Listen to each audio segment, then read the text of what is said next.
Preradovićevom ulicom. Preradovićevom ulicom. Preradovićeva. Preradovićevom ulicom. O životu umjetnosti, zapravo jednoj od najpoznatijih zagrebačkih ulica, razgovaramo u emisiji Preradovićevom ulicom s fotografom Aleksandrom Sašom Novkovićem, legendom umjetničke, modne i novinske fotografije. Dobar dan i dobrodošli. Drago, ja ću samo nadodati i kazališne fotografije. I kazališne. Da, doći ćemo i do kazališta. Bez brige. Evo, što za vas znači Preradovićeva ulica? Mene znači puno, jer ja sam cijeli život ovdje i rođen sam u Preradovićevoj ulici i to je jedan lijepi period koliko imam godina i smatram da je to jedna od zanimljivih ulica zbog toga jer ne samo što ja tu živim već toliko godina, nego što je u toj ulici bio jedan cijeli niz poznatih ljudi koji su tu živjeli i radili, od Bernarda Bernardija, Mimice i tak dalje.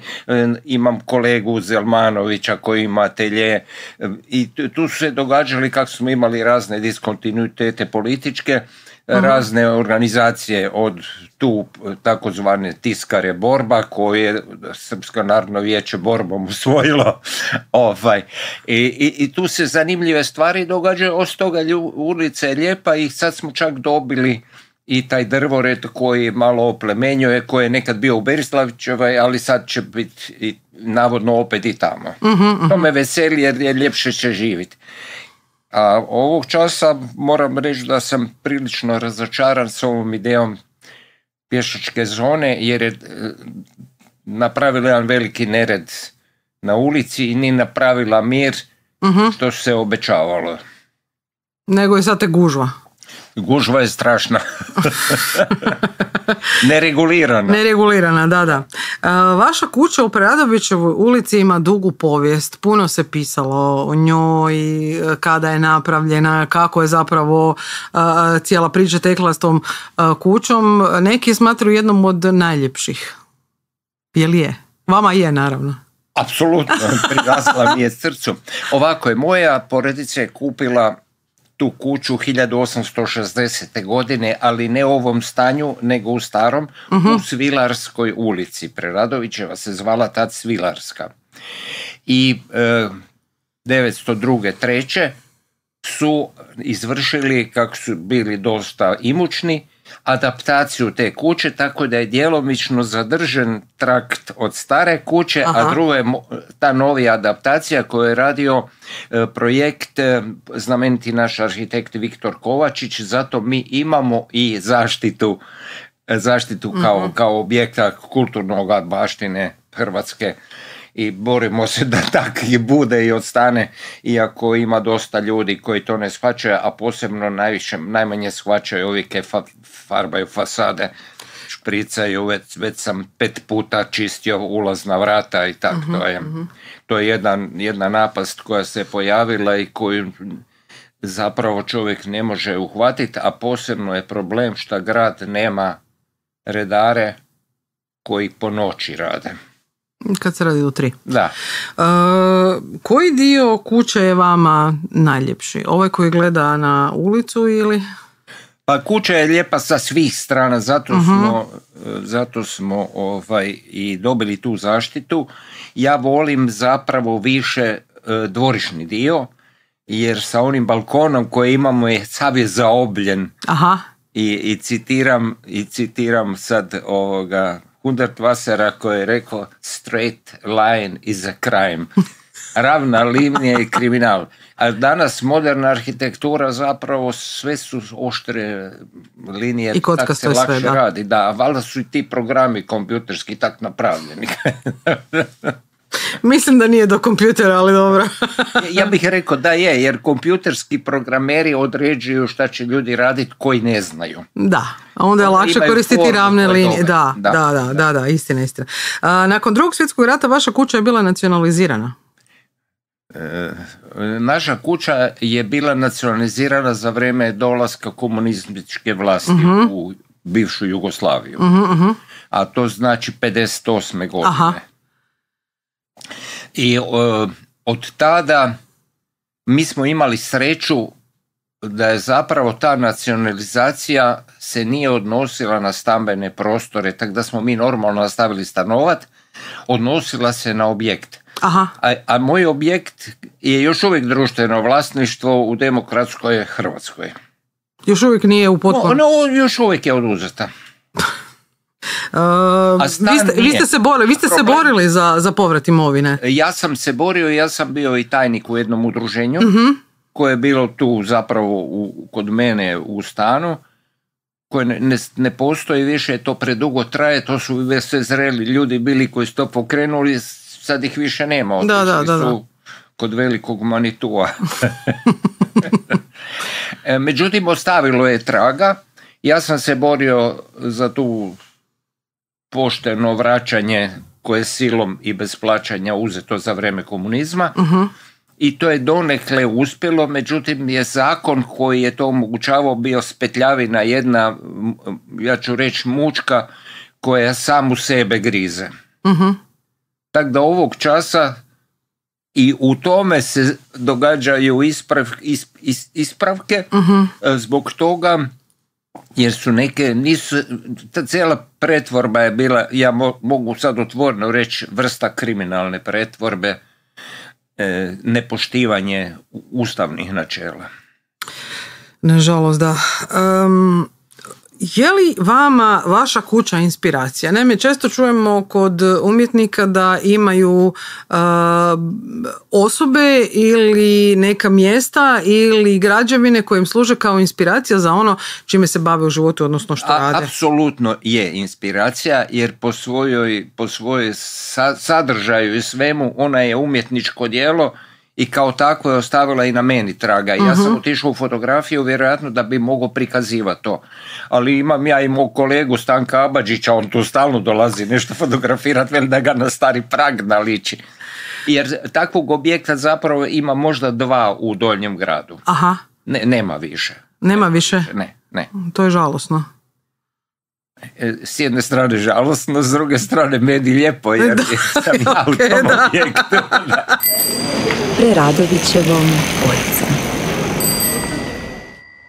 Sad kad smo spomenuli fotografiju, za vas se kaže da ste postavili temelje modne fotografije. To je ovako lijepo zvuči, s obzirom da ovo što danas imamo kod nas je lijepo zvuči da se kaže da ste vi postavili temelje. Mogu vam reći, pa na neki način da, iako bili drugi kolega, recimo Cobra Balić, ja sam počeo 68. godine sa prvim prilogom koji mi je izašao tada u reviji Svijet. Da.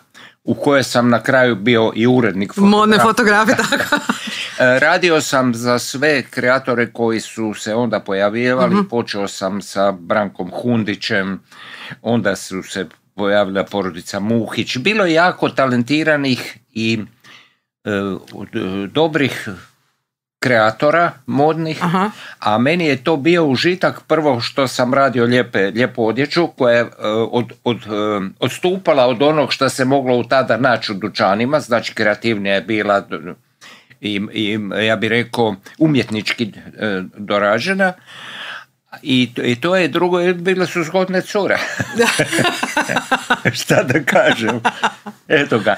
Tako da inspiracija bila višestruka. Da. Višestruka. A ja sam onda to pokušavao fotografski doraditi. Čitao sam strašno puno strane literature. Tu sam imao u američkoj čitaonici.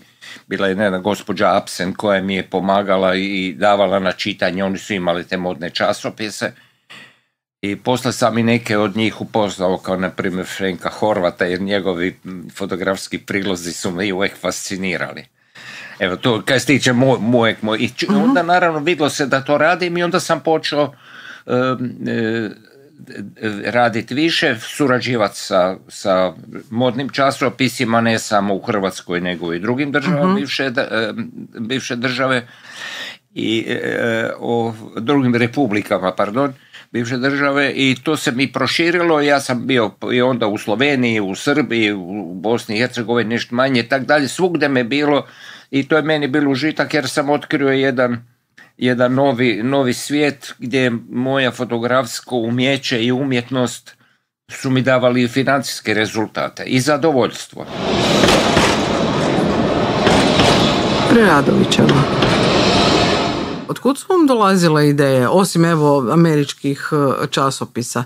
Mislim, neke fotografije su baš, kad bi se gledalo u današnje doba, vidi se da se zapravo elementi i neke stvari koriste i dan danas, nije to? Ja moram nešto reći. Ja nisam fotograf koji zamišlja unaprijed. Uh-huh. Ja sam emotivni fotograf koji u situaciji se snalazim. I onda otkrivam nešto što mi se sviđa i kad uspijem to fotografski zabilježiti, onda ta fotografija, vidim svima se to sviđa jer ona nosi jedan stil života, a to sam poslije prenio ja sam napustio modnu fotografiju kad se nova država osnovala, jer sam vidio da od tog neće biti ništa. Vidite da je propala sva zapravo modna industrija. Da. Drugo, sad se podiglo nešto, vidio sam uz te modne proizvode vanjske dolazi cijeli marketing i fotografije i tu ja nisam sebe vidio i ja sam otišao onda definitivno u kazališnu fotografiju koja ima puno zajedničkih elemenata kao i modna. Ima kostimografija, da. Je moda, kostimografija i manekeni, ovi naši poznati glumci. Evo to je paralela. Da. Slušajte emisiju Preradovićevom ulicom na Radio Privredniku. Dobro, vratit ću se samo malo na svijet. Svijet je jedno vrijeme bio nekakav odraz zapravo zagrebačkog života. Dakle, neki od poznatih novinara danas i ne samo novinara, već raznih zanimanja otišli su upravo iz tog svijeta. Tako je, recimo danas neki su otišli, a neki, recimo Željko Žutelija, on je danas tu, ja bih rekao, aktivni stup aktivnog novinarstva. Da. Bilo je to zanimljivo jer je surađivalo dosta ljudi. List je bio najjači u bivšoj Jugoslaviji i prenosio je duh zagrebačke mode. To je bio temelj i svi su onda to nastojali kopirati, naravno, a mi smo to kreirali. Bile su Višnja Ogrizović, Magda Veltruski. Bila je krasna jedna redakcija s kojom sam počeo surađivati 68. i surađivao sam sve dok nije list se zatvorio. Da. Preradovićevom ulicom. Sad kad ste spomenuli i kazalište i fotografiju, koliko je zanimljivo, inspirativno slikati u kazalištu? Vi ste naime radili i u HNK, slikali ste i dakle u HNK. Još uvijek za HNK. Nisam nego za. Gdje su zapravo predstave velebne, nisu mala, to su velike scene, to su baleti, to su opere, to su drame. Dakle, to je sve nešto što treba prenijeti fotografijom. Koliko je to lako ili teško? Pa, lako bi bilo kad bi stavio automata da slika, a teško je pogoditi duh predstave, emocije glumačke, preciznost izvođenja recimo za balet na samoj sceni, vidjeti koreografsku zamisao koja se iza toga. A s druge strane je važno da vas ljudi upoznaju, da ne gledaju to kao neko čudo, da to smatraju da je jedan dio događanja, pa nisu toliko na fotografiranju onda koncentrirani, nego normalno mogu neopterećeno raditi svoj posao. Recimo sad zadnje što sam radio za ovu predstavu Pustolo pred vratima, plakat sa našom poznatom glumicom Jadrankom Đokić, koja je fenomenalna i ja nju cijenim, ona je u srži glumica, prava glumica. Je li lakše slikati manekene ili glumce? Pa, kada se nađu pred objektivom. To je jako slično, jer ja sam uz svijet prošao i po cijelom svijetu upoznao sam i Jerry Hall i sve to društvo. Ti vrhunski manekeni imaju, što je meni rekla gospođa Ford iz agencije, imaju faktor X. Oni imaju nešto da su oni na rangu u svoje prezentaciji na rangu vrhunskih glumaca. Tako da taj element, to je individualan, ima koji lepo izgleda i održe se kod drvene Marije, evo tog ništa ja nemam. Oni moraju imati u sebi nešto za prezentaciju, za pokazivanje, snalaženje, za vladanje pokretima. Jedna dobar maneken ili manekenka nije jednostavna stvar. To je ozbiljno nešto. Slušajte emisiju Preradovićevom ulicom na Radio Privredniku. Koja vam je najdraža fotografija? Postoji li? Moja fotografija? Da. Da, znate šta, gledajte, ja to sad radim već prek 50 godina. Ja imam 100.000 toga. Sad da baš jedna koja mi je najdraža, ja volim uz to raditi i pejsaže. I imam neke pejsaže zagorske koje obožavam iz okolice Pregrade i Vinagore. Evo, to su mi najdraže te, ja bih rekao, fotografije pejsaža. I imam jednu koju jako volim, a to je jedan stari zagorski plot, kojeg naravno više nema u pravoj atmosferi Zagorja kako je nekad bilo. Da, iako tu parolu ne volim. I tako imam onu parolu Dalmacija kako je nekad bila, od tog više nema ništa. Da. Preradovićevom ulicom. Koga vam je bilo najteže slikati? Koliko mi je bilo? Najteže uslikati, fotografirati. Pa ne mogu reći da mi je bilo nešto teško slikati. Naravno, tehnički sam imao problema, jer sam se uvijek borio sa tom tehnikom za fotografiranje, sam krenuo od vlastitih nekih izuma. Bilo je teških osoba. Imate osobe koje trepeću strašno, da ne možete dobiti otvoreno oko. Ali to je jedna prirodna stvar. I onda, to nekako razumijem. Da. Ali to je pitanje onda refleksa, kako vi uspijete taj okidač na aparatu. Teško mi je s ovim modernim aparatima, jer ta elektronika malo kasni, a 100-200 kašnjenja ja moram unaprijed to anticipirati da bi dobio u tom momentu. A to u baletu je strašno teško. Ja moram zapravo u baletu kad fotografiram plesat. Ja moram znam kako se, jer ja moram u tijelu osjetiti kad će oni da ja na vrijeme. Da. I dan danas radite, fotografirate. Vaš atelje se nalazi u Preradovićevoj? Moj atelje je jedna soba u mojem stanu i tamnu komoru sam imao za filmove, nema gotovo s time. Iako bi volio opet to napraviti, jer vidim da da se ponovno pojavljuje ta analogna fotografija. Ima sad i filmova i polaroida i čuda i dosta ljudi na tom radi. S time da je ta analogna fotografija je drugačija u svojoj strukturi slike nego digitalna. Digitalna su kockice koje su jako sitne, pa to je matematika. Apsolutno. Preradovićeva. Što biste vi fotografirali kao najvažnije u Preradovićevoj, a da nije vaša kuća? Pa gledajte, imamo tu znamenitu kuću od Vlahovića, zaveli da nema prozora, ima, ali se ne vide. I ta je bila zanimljiva, ja sam fotografirao nastanak te kuće od rušenja stare Drine, koja mi fali, jer u Drini sam lepo mogao jesti. Da, ove bosanske specijalitete.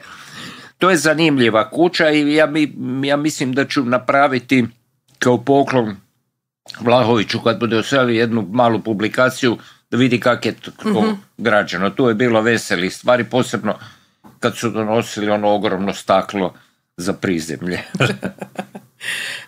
Samo nju, ništa drugo. Ba, ja bih rekao da.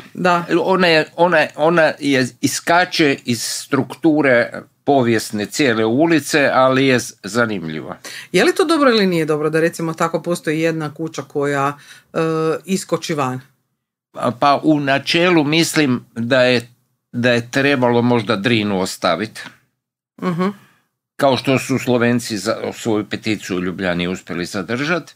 I da struktura ulice ostane u tom vremenu, da bi se mi mogli pokazivati, to je taj stari Zagreb.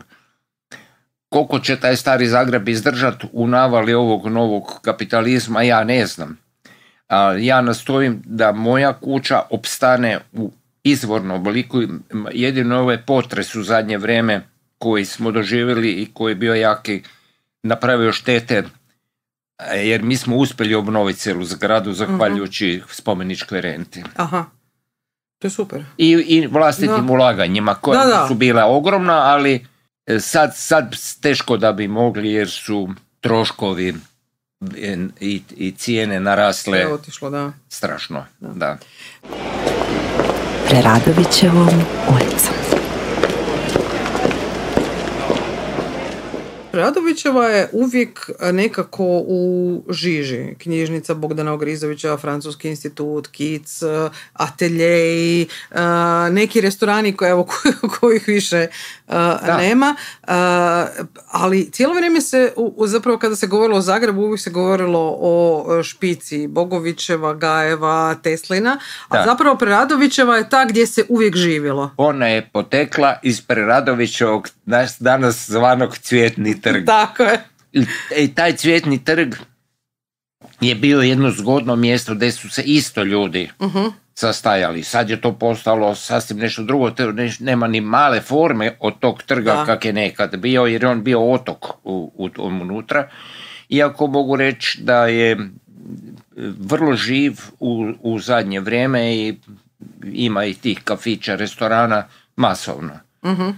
A Preradovićeva dole, onaj direktni rep na Cvjetni trg, tamo ima lokala strašno i tamo zapravo ne možete više ni proći kad je gužva ovim krajem tjedna, a moji dragi prijatelji koji još tamo stanuju, svi zaboravljaju da je i ovo i stambena zona, se strašno muče sa enormnom bukom koja je dozvoljena da se emitira iz tih lokala na uštrb mira i prava ljudi da mirno stanuju tamo. A sad se to događa i u Masarikovoj. Kak je ta pješačka zona došla i ovi ljudi su zbunjeni. A ja imam pak moj dragi Alcatraz kod koje sam kavu pio, a taj u buci nadmašio sve ostale. I po broju ljudi koji su, sad se malo smirilo, ali ja sam čak uspio prigovarati tome, razgovarati s Tomaševićem 2 puta, međutim ništa nije napravljeno. Smatram da bi, ako imamo mirnu zonu, onda ne bi kafići smjeli duže raditi od 11-12 sati, a mi imamo čak i taj night club koji radi do 4, koji nije izoliran, sve se čuje van, tu se skuplja 100 ljudi, još su do 6 jutro pijani vani, jer ih niko ne makne. Mi smo imali, ja znam, borba je velika, imali u zadnjih 10 godina preko 500 intervencija policije bez rezultata. Pa si čovjek postavi pitanje kakve su to intervencije policije kad nema rezultata. A što se tiče ovog kulturnog života? Kulturni život je dobar, gore imamo francusku čitaonicu, kulturni život je ovdje bio, ovdje smo imali autorsku agenciju koja nažalost više nije ovdje. Moje udruženje Ulupuh je na kraju, odmah ispred Svačićevog trga, i imamo sad i tu pekaru dole koja je na Zelenom valu, ali zapravo je dio isto je u Preradovićevoj. I tako da ima tu sadržaja dosta dobrih. I međutim ovo vrijeme donosi dosta brze promjene sadržaja. Recimo imamo tu novu galeriju koje je napravilo Srpsko narodno vijeće u ovom dijelu kojim je vraćan, tako da se tu otvaraju novi sadržaji, što je jako, jako lijepo. Neki sadržaj zamjenjuju se s novima, a neki ne rade to baš i uspješno. A s druge strane, strašno me smeta, ovdje smo imali obrtnika strašno puno. Limara, bravara, imamo još jedno ostalo, gospodin Kuš koji radi ključeve. To je sve nestalo. I vi, evo i tu kod vas u prolazu je bil za stakla, ovo, to je sve najedanput nestaje. I vezani smo na odlaske i puno dalje, ili ove trgovačke centre, ali bez auta ne možete tamo doći. Tako da je ta, ja bih rekao, cjelina koja je postojala sa tim ne postoji više. A ona je bio dio atmosfere. podcast Preradovićevom ulicom. Čekaj još malo, molim te da malo pričamo. Da bi mogli, što bi otvorili u Preradovićevoj, odnosno postavili ili otvorili u Preradovićevoj ulici? Evo da možete, da sad imate tu odluku i da vam je to dano. Šta bi ja otvorio? Meni fali recimo tu što je bio na uglu dućan sa ovim potrepštinama, prehrambenima i tako dalje. To mi fali ovdje negdje. A drugo šta bi možda otvorio, nekakav, ja bih rekao, ugodan restoran. Ugodan restoran bez velike galame, kao što je nekad bila Drina. To bi volio ovak nešto. Ali toga nema sada. Ovog časa nema i dalje se ne zna da li će opstati ova pješačka zona ili neće opstati. Jer ona je uz dozvolu policije na 6 mjeseci. Da li ta pješačka zona prekida Preradovićevu, zapravo razdvaja sa, dakle, ovim gornjim dijelom gdje je kic, knjižnica i odlazak na trg, sa ovim možda malo mirnijim dijelom, ili ne? Ja sam uvijek, kad tu živim, ja sam razmišljao da bi bilo dobro da dođe zona do tu, ali ova zona je divljački napravljena, ona nije osmišljenja, tu ima puno nedostataka u njoj. Ja sam bio i po evropskim gradovima, vidio sam te pješačke zone i tak dalje, tak da ja bih rekao da gradska uprava još mora dobro razmišljati i ne samo dobro razmišljati, naći ljude koji znaju dobro razmišljati, koji bi to riješili. Ja ih sad nisam vidio. Da li Preradovićeva i dalje nosi onaj stari duh Zagreba? Ukoliko moje sjećanje ide, nosi na neki način, jedno što je bilo više stanovnika na neki način, više djece je bilo, više se komuniciralo. Ja znam kad je snijeg bio, kako se čistilo, to su bile radne akcije i to su moje uspomene, tog više nema. Nema ni snijega više. Ne. A s druge strane, opčinjen sam gomilom automobila koji su se pojavili svugdje i to me podsjeća na Ameriku kad sam prvi put bio 80-ih godina tamo, to sad imamo ovdje. Automobilizaciju. Da. Dobro, hvala vam puno na gostovanju, hvala vam što ste nas malo odveli u svijet kako je nekada izgledala Preradovićeva, kako je zapravo izgledao djelomično i Zagreb. Nekada želim vam puno uspjeha u daljem radu jer ste dalje vrlo aktivni. Vi sa svojom kćeri slikate, li tako, zajedno? Tako, ona surađuje sa mnom i ona je jedan vrlo dobar fotograf. A sin se ne bavi time? Sin je završio političke nauke, on se bavi drugim stvarima. Ali on se više bavi, ja bih rekao, istraživanjem arhiva. Aha, dobro. I to je isto veliki posao. Da neću reći ginjavljenjem gradske uprave. A dobro, i neko to mora. Hvala vam puno na gostovanju. Hvala vama, drago mi bilo da sam mogao ovih par riječi. Ako me ga opet trebate, tu sam. Apsolutno. Uvijek, da. Emisiju uredila i vodila Mirela Pejaković-Levstek, a tehnički obradio Matija Kasić-Trakšić. Slušali ste podcast Preradovićevom ulicom.